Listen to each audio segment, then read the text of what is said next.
Hi viewers, welcome to స్వదేశీ kitchen. ఈరోజు అయితే మనం ఒక మంచి వెజ్ బిర్యానీ చూద్దామండి.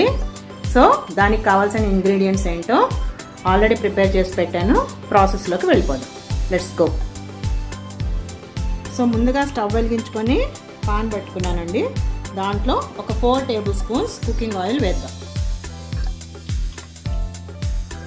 సో ఆయిల్ అయితే కాగిపోయిందండి. ఇప్పుడు మనం హోల్ గరం మసాలా తీసుకున్నాం. ఒక 8 లవంగాలు, ఒక ఇంచు దాల్చిన చెక్క, 2 పలావాకులు, స్టార్ అనైజ్, 4 యాలక్కాయలు, ఒక పెద్ద నల్ల ఇలాచి, ఇవన్నీ తీసుకొని స్టోన్ ఫ్లవర్ కొద్దిగా ఆయిల్లో వేసుకుందాం. సో ఇవి వేగగానే ముందుగా కట్ చేసి పెట్టుకున్న ఆనియన్స్ బాగా ఆయిల్లో ఫ్రై చేద్దాం. సో ఆనియన్ అయితే గోల్డెన్ బ్రౌన్ కలర్ వచ్చేసిందండి. ఇప్పుడు దీంట్లో మనం ఒక పెద్ద టేబుల్ స్పూన్ అల్లం వెల్లుల్లి పేస్ట్ ఫ్రెష్గా కట్ చేసి నేను ప్రిపేర్ చేశానండి. సో అది వేసి బాగా ఫ్రై చేద్దాం. పచ్చివాసన పోయే వరకు బాగా ఫ్రై చేసేద్దాం అల్లం వెల్లుల్లి పేస్ట్.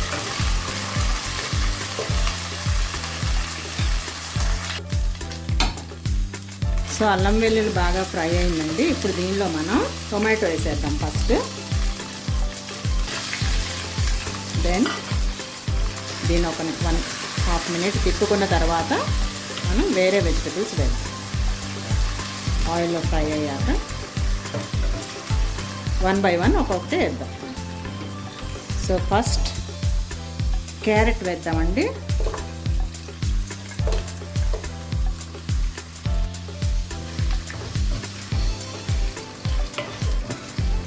క్యారెట్ వేద్దాం.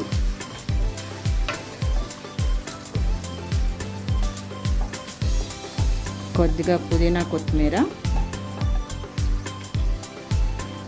వేసేసి బాగా ఫ్రై చేయండి.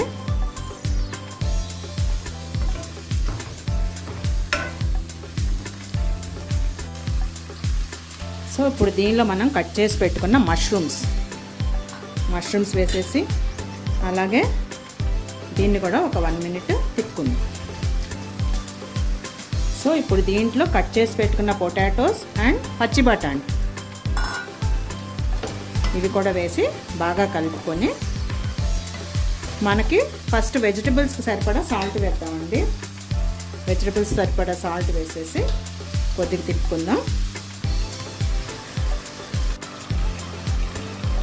సో ఇప్పుడు మనం ఒక 1/2 టేబుల్ స్పూన్ కారము, అలాగే ఒక పెద్ద టేబుల్ స్పూన్ గరం మసాలా వేసి, పచ్చిమిర్చి కూడా చిన్న పీసెస్ కట్ చేశానండి, అవి కూడా వేసేసుకొని బాగా తిప్పుదాం ఒకసారి. ముక్కలన్నిటికీ ఈ మసాలాలు పట్టేటట్టు.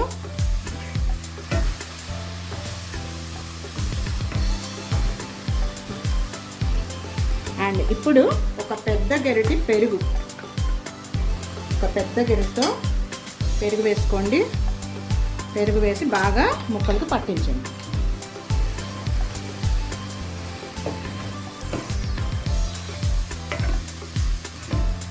సో ఇలా కలుపుకున్న తర్వాత మనం దీన్ని కవర్ చేద్దాం లిడ్ తోటి.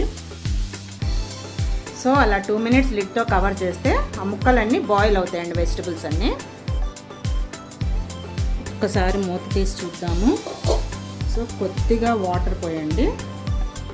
కొద్దిగా వాటర్ పోసి ఒక్కసారి కలుపుకొని ఈ వాటర్ అంతా ఎగిరిపోయే వరకు బాయిల్ చేసుకుందాం పీసెస్.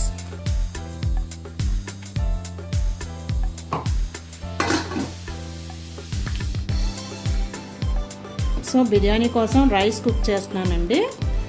70% కుక్ అవగానే ఇది ఆఫ్ చేసేసి వెజిటబుల్స్లో వేసేద్దాం. సో దీంట్లో కొద్దిగా సాల్ట్, 1 టేబుల్ స్పూన్ ఆయిల్, పుదీనా, కొత్తిమీర, కొద్దిగా లవంగం వేసాను. సో ఇవన్నీ బాయిల్ అయిన తర్వాత దీన్ని వడకట్టేసి వెజ్జీస్లో వేసేద్దాం.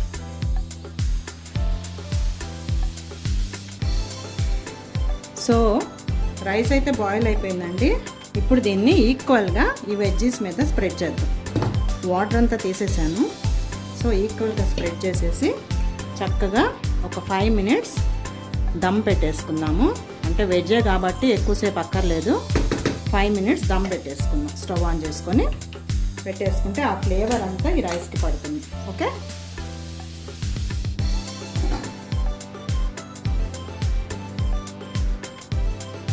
సో బిర్యానీ ఫ్లేవర్ అయితే అదిరిపోతుందండి. ఒకసారి మూత తీసి చూద్దాము. సో ఆల్మోస్ట్ ఆల్ అయిపోయినట్టే ఉంది. సో ఇప్పుడు ఫైనల్గా దీని మీద ఒక స్పూను నెయ్యి, ఒకటి సరిపోతే 2 వేయచ్చు, ఏం నష్టం లేదు, వేసుకొని చక్కగా దీన్ని పుదీనాతో గార్నిష్ చేసి లిడ్ క్లోజ్ చేసుకొని ఒక 20 మినిట్స్ స్టవ్ ఆఫ్ చేసేసుకొని అలా వదిలేద్దాం.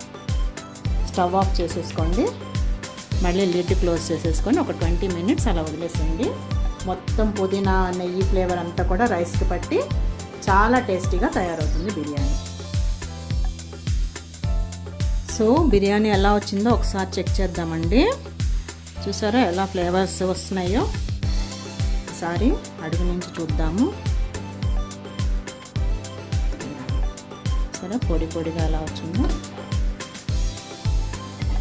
So biryani is ready to serve.